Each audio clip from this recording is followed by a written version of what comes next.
Hello दोस्तों, welcome back to YouTube channel RD classes. दोस्तों यहाँ पर बात करेंगे आज आपके डॉक्यूमेंट से संबंधी 69,000 शिक्षक भर्ती में आपकी काउंसलिंग में कौन से डॉक्यूमेंट्स वैलिड होंगे और कौन से इनवैलिड होंगे और किन कैंडिडेट को डायरेक्ट चयन मिल जाएगा यानी नियुक्ति पत्र मिल जाएगा, किसको रोका जाएगा और किसको किया जाएगा बाहर। मैंने 3 कैटेगरी आपकी यहाँ पे निकाली हुई है और तीन कैटेगरी में आप किस कैटेगरी में आते हैं। एक कैटेगरी ऐसी है जिसमें सीधा चयन होगा, दूसरी कैटेगरी ऐसी है जिसमें हमें करेक्शन करना पड़ेगा, हमें वो चीजें अपनी कलेक्ट करनी पड़ेंगी और वहां प्रोवाइड करानी पड़ेंगी, और तीसरी वो होगी जो बाहर होंगे। और बाहर वालों में 2 तरीके के होंगे, एक होगा जिसे हम कभी अंदर कर ही नहीं सकते, मतलब उसमें चेंज हो ही नहीं सकता। दूसरा वो होगा जिसे हम कोशिश करें, सरकार से मांग करें तो पूरा हो सकता है। तो पहले पहले एक एक करके एक कैटेगरी हम समझेंगे। उसके अलावा अगर आप देखना चाहते हैं कि आपका डॉक्यूमेंट्स जो है वो नेट पर शो कर रहा है या नहीं कर रहा है, तो उसके लिए हमने कमेंट में एक लिंक दे रखी है, उस पर क्लिक करिएगा। वहां पे आपको वीडियो में बताया जाएगा कि कैसे आप अपने डॉक्यूमेंट्स देख सकते हैं कि नेट पर शो कर रहा है कि नहीं कर रहा है।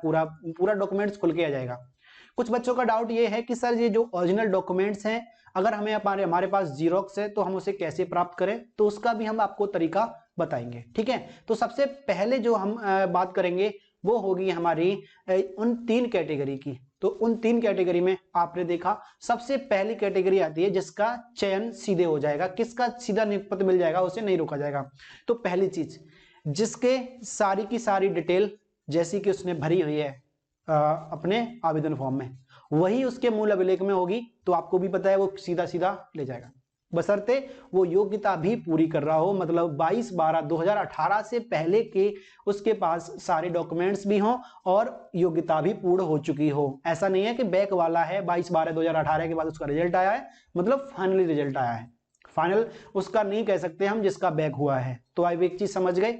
हाँ, दूसरी चीज एक और आएगी, तो चयन किसका सीधा हो जाएगा। आपने देखा नाम में गलती है, पहली चीज समझ लेना। यहां से किसी के अगर नाम में गलती है, जैसे कि किसी ने गुप्ता लगाया, सरनेम गुप्ता नहीं है, तिवारी नहीं है, या यादव नहीं है, या कुछ और एटसेट्रा कुछ भी हो सकता है, कुमार नहीं है ना, या फिर स्पेस नहीं है, तो ऐसे अभ्यर्थियों को नहीं रोका जाएगा जिसके नाम में त्रुटि है। उनको कोई एफिडेविट भी देने की जरूरत नहीं है, लेकिन अगर डिमांड करते तो दे देना, लेकिन अभी जरूरत नहीं है फिलहाल।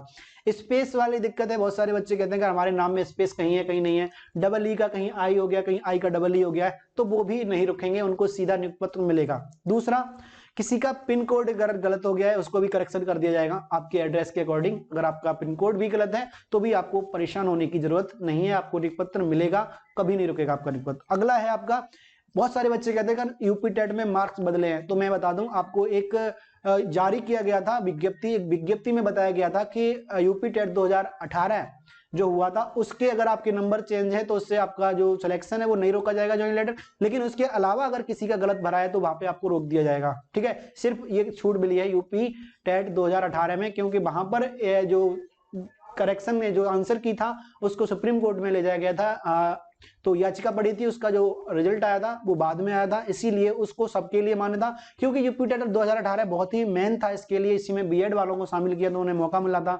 बीटीसी 2015 वाले भी इसी के लिए एलिजिबल हुए थे। ठीक है, तो ये चीज समझ में आ गई। अगला आ जाता है आपका गैप।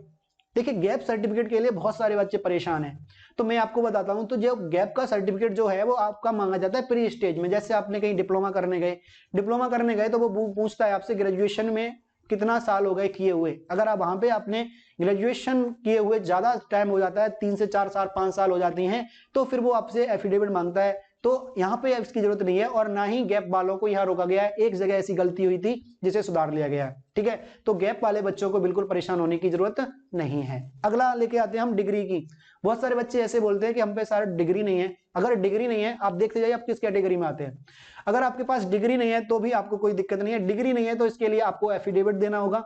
हाँ बिल्कुल, बिना डिग्री के, बिना एफिडेविट के आपको रोक दिया जाएगा। तो अगर आपके पास डिग्री नहीं है तो आप उसका एफिडेविट जरूर लगाएगा। लेकिन बच्चों का क्वेश्चन आता है कि सर एफिडेविट में लिखेंगे क्या, तो आपको बता दूं, कोई भी अगर आप एफिडेविट बनाने जाएंगे तो तहसील या कचहरी से बनेगा, और वहां पर जब आप बनवाने जाएंगे तो उन्हें सारा प्रारूप पता होता है, क्योंकि उनका यही काम होता है, दिन से दिन, सुबह से शाम तक यही लिखते रहते हैं। तो उन्हें पूरी जानकारी होती है कि किस एफिडेविट में किसके लिए बनवाया जा रहा है और क्या लिखा जाएगा। ठीक है, क्लियर हुआ। अगला डाउट, ये तो बच्चे ऐसे थे जिनको कमी होने के बाद भी डायरेक्ट सिलेक्शन मिल रहा था, ज्वाइनिंग लेटर मिलेगा, नाम में, पिन कोड में, एड्रेस में भी गलती है, गैप है या डिग्री नहीं है, तब भी, ठीक है। अगर आपका एड्रेस भी गलत है तब भी आपको कोई दिक्कत नहीं है, जैसे कि मकान नंबर इतना था और मकान नंबर इतना पड़ गया हमारा, ठीक है।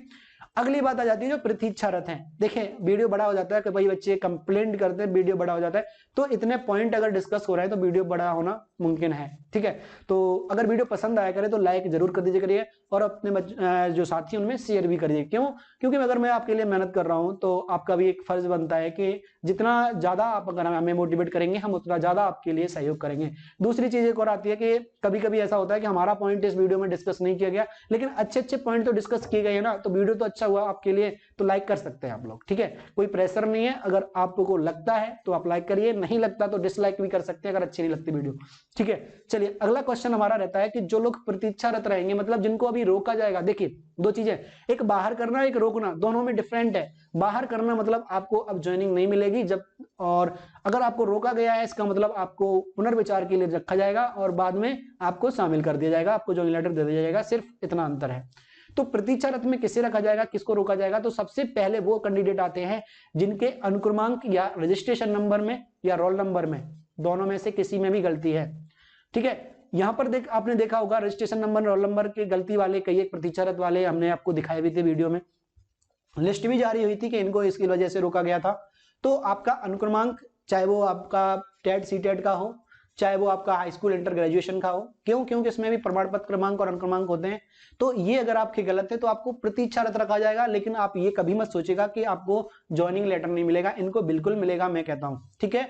दूसरा आता है कि आपका अगर जाति और मूल निवास, जो कि मैंने कल एक वीडियो बनाई थी, गोरखपुर में हुआ था, लेकिन जो पूरी लिस्ट को देखा गया तो उसमें 2010 से बाद के भी बच्चों को शामिल कर लिया गया है। तो बच्चे जितने भी हैं, इसीलिए मैंने वो वीडियो नहीं बनाया अभी, जो हम बताने वाले थे डॉक्यूमेंट्स कैसे निकलेंगे। क्यों?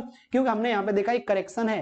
करेक्शन ये है कि वहां पर उन्होंने ये कहा है कि आपका नेट पर शो करे या ना करे, इसको हम जस्टिफाई करा लेंगे, लेकिन आपका 2010 के बाद के लिए गए हैं, 2010 और उससे बाद के लिए गए हैं, और 22/12/2018 से पहले के लिए गए हैं। तो अगर आपके इसके बीच का है या फिर फोटोकॉपी भी है तो ओरिजिनल कैसे निकलेगा इसका तरीका आगे बताएंगे, क्योंकि यहाँ पे हमारा टॉपिक दूसरा है।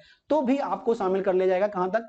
आपका 2010 से लेकर 2018 में 22/12/2018 तक अगर आपका है तो आपको ज्वाइनिंग जरूर मिलेगी, आपका वैलिड है। मूल और जाति, ठीक है, मूल और जाति।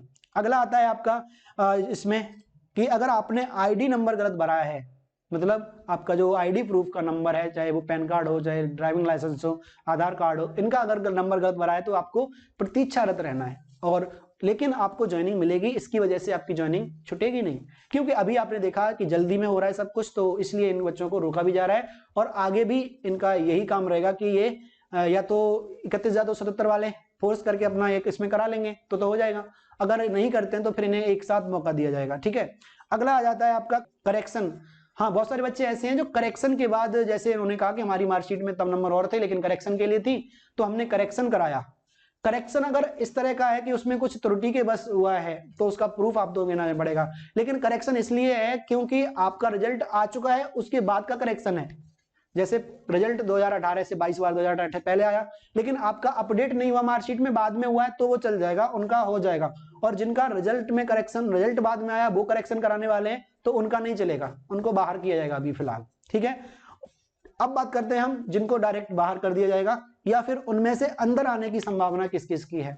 तो देखिए बीटीसी 2015 बैक, जिनकी योग्यता नहीं थी उनके पास, इसका मतलब क्या है, बैक वालों का, तो वो लोग बाहर कर दिए जाएंगे। बीटीसी 2015 बैक, उसी टाइम बीएड अपीयरिंग चल रहा था 22/12/2018 के टाइम पे, तो वो अपीयरिंग वाले ने भी डाल दिया है। तो जितने भी अपीयरिंग वाले थे जिनका फाइनल रिजल्ट नहीं आया था, मतलब अपीयरिंग है तो फाइनल नहीं आएगा, तो वो भी इसमें नहीं बैठ सकते, वो भी बाहर कर दिए जाएंगे, ठीक है। अगला आ जाता है आपका 5 वर्ष से यूपी के अगर आप निवासी नहीं हैं, ठीक है, क्या है, 5 वर्ष से पहले के आप यूपी के निवासी नहीं है, या 5 वर्ष, सॉरी पहले नहीं है, कम से कम 5 वर्ष का आपने कहा यूपी में निवास होना चाहिए, और यूपी का निवास प्रमाण पत्र है तो अंदर है, अगर नहीं है तो फिर आप बाहर हो जाएंगे, ठीक है। तो एक ये निवास प्रमाण पत्र का हो गया। अगला आपका आता है टेट सीटेट दिए हैं, तो बताया था सीटेट जितने भी हैं 2018 और उसके बाद के मान्य नहीं होंगे, 2018 से पहले का, 2018 भी मान्य नहीं है, सीटेट 2018 से पहले का और सॉरी मान्य होगा, और 2018 और उसके बाद का मान्य नहीं होगा। अगर आपके पास है तो वो वैलिड नहीं है। इसके अलावा अगर हम बात करें इसमें संभावना किसकी है अंदर आने की, बाहर कौन और जाएगा, इसमें बाहर वो भी जाएंगे जिनका पूर्णांक और प्राप्तांक गलत भरा हुआ है, अभी बाहर जाएंगे, लेकिन इनकी संभावना है पूरी पूरी अंदर आने की। मतलब कैसे अंदर आ सकते हैं ये लोग, इन लोगों को फोर्स करना होगा, सरकार से मांग करनी होगी अपनी, और सरकार ये चीजें अपने सरकार के ऊपर होता है। देखिए विज्ञप्ति सरकार जारी करती है, नोटिफिकेशन सरकार निकालती है, तो वहां पे ये जरूरी होता है कि वो यहाँ पर ये जो चीजें लिखी होती है कि योग्यता उससे पहले होनी चाहिए, तो योग्यता तो बहुत जरूरी है, ये चीज चेंज नहीं हो सकती, तो योग्यता के आधार पर बाहर कर दिया जाएगा। लेकिन अगर आपका पूर्णांक और प्राप्तांक वाली मिस्टेक है तो ये सरकार सही कर सकती है, क्योंकि ये एक मानवीय त्रुटि है। ठीक है, बहुत सारे बच्चे कहते हैं कि ऐसा नहीं है सर, मानवीय त्रुटि है तो कम से कम इन्होंने इतना नहीं भर पाया तो पढ़ाएंगे कैसे। देखिए मानवीय त्रुटि का मतलब ये नहीं होता कि कोई पर्टिकुलर इंसान करेगा, मानवीय त्रुटि सबसे हो सकती है। ठीक है, तो जिनकी समझ में आता है वो समझ सके हैं। ठीक है, चलिए तो अब आपके साथ हम नेक्स्ट वीडियो में मिलेंगे आपकी नई और नेक्स्ट अपडेट के साथ।